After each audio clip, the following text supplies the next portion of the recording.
Drawstring bags usually make for lovely beginner-friendly sewing projects. This drawstring bag, however, is particularly great because it's got beautifully finished inner seams, so you can actually use it as a very high-quality gift bag as well. Let's get started.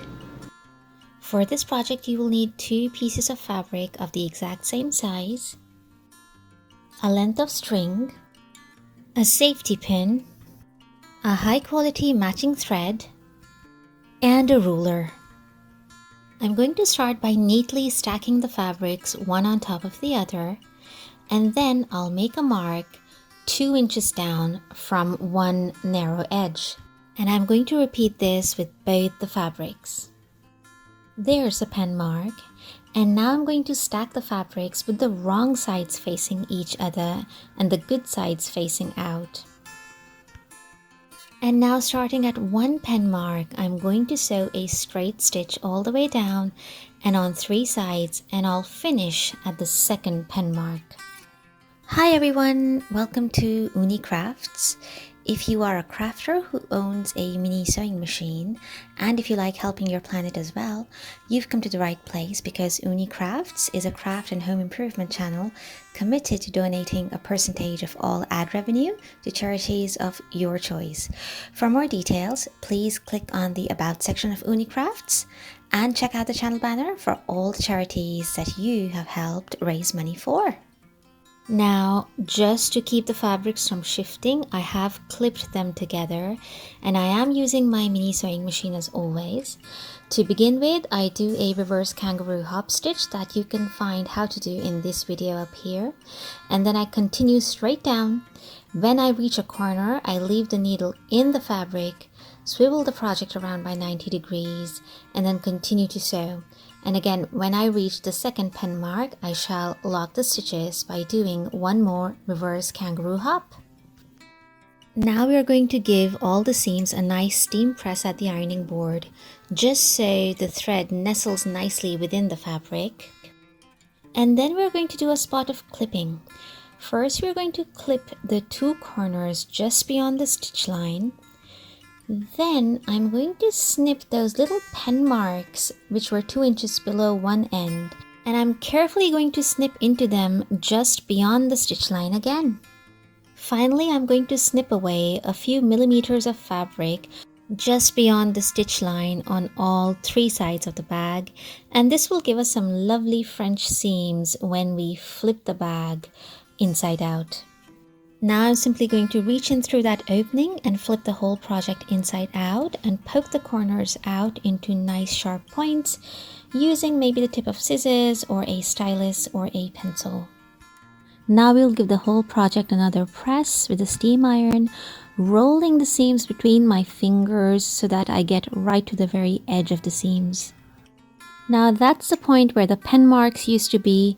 We are now going to sew one more stitch line all the way down from that first mark and along 3 sides of the bag, finishing up where the second pen mark used to be.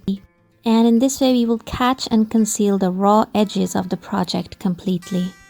And once this is done, I'm going to give the whole project one more press with a steam iron.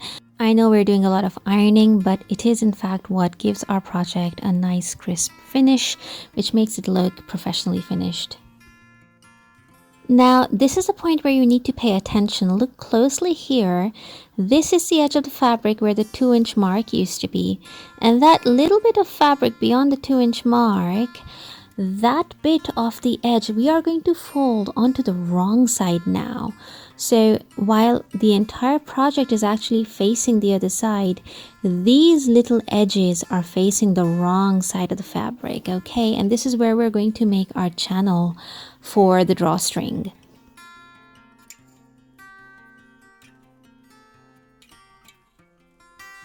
Now to make the drawstring channel, we're going to fold the top raw edge over just under about 1 centimeter, so it's a very narrow hem. And I'm going to repeat the same on the other side of the bag as well, just a narrow single folded hem first. And now I'm going to fold it over one more time so that the folded edge meets the 2-inch mark on either side of the bag. And I'll repeat the same on the other side, folding it over so that it touches the 2-inch mark. Now I'm going to sew a straight stitch as close as possible to the lower edge of that fold, and I'm going to repeat the same on the other side as well. We are at our mini sewing machine again, and I have removed the extension table so that I can freely move the project around easily. I'm carefully going to open up the project at the 2-inch mark, positioning one edge underneath the presser foot. And after I lower the needle into the project, I am very aware of the fact that we are sewing through multiple layers here. So I do resort to using the tip of my little scissors just for those initial stitches so that the needle can pierce through all the layers. I begin by doing a reverse kangaroo hop stitch to lock the threads in place, and I'll continue to sew a nice straight line all the way down to the opposite end. And when I reached the end of the project, surprisingly enough, I found that instead of the reverse kangaroo hop, I simply turned the project around by 180 degrees and did a simple reverse stitch like a traditional sewing machine. And that helped me finish up my project a lot faster than a reverse kangaroo hop stitch. So it's entirely up to you how you want to lock your threads. And I'm going to repeat the same on the other side of the bag as well. After a quick steam press on the seams, we are going to turn the whole project right side out and give it one final press.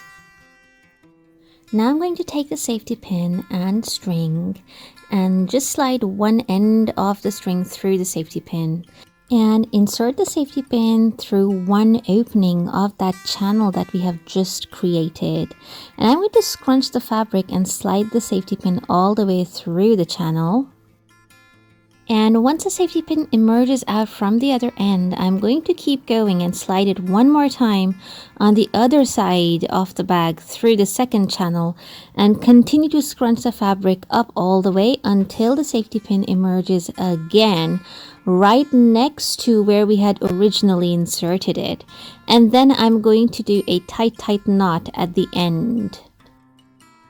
And now I'll take another length of string and insert it through the opposite side of the bag and work my way all the way around the channel and emerge again on the other side and knot it up. And this is what the bag looks like. Now you will see it's beautifully finished on the inside. The front seams mean that we have no raw edges despite us not lining the bag. And it's super easy to close. And you can fill it with all sorts of stuff that you need to tidy away.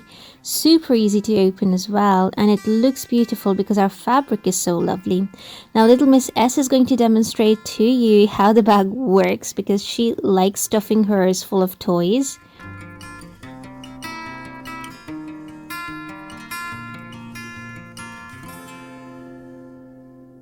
I do hope you found today's video helpful and that it inspired you to try and create a quick, easy, simple, unlined but very well finished drawstring bag of your own at home. It's so quick, so easy, and you don't need any fancy equipment at all. Thank you so much for watching. If you think you have a friend who might benefit from watching this video, please do forward the link to this video to that friend of yours. And if you haven't done so already, please consider subscribing and liking this video for more beginner-friendly mini sewing machine tips, tricks, and tutorials, and a lot more. Please do look at the description down below to find links to lots of resources that will help you use your mini sewing machine better. Thank you so much for watching, and I shall see you next week. Take care. Bye.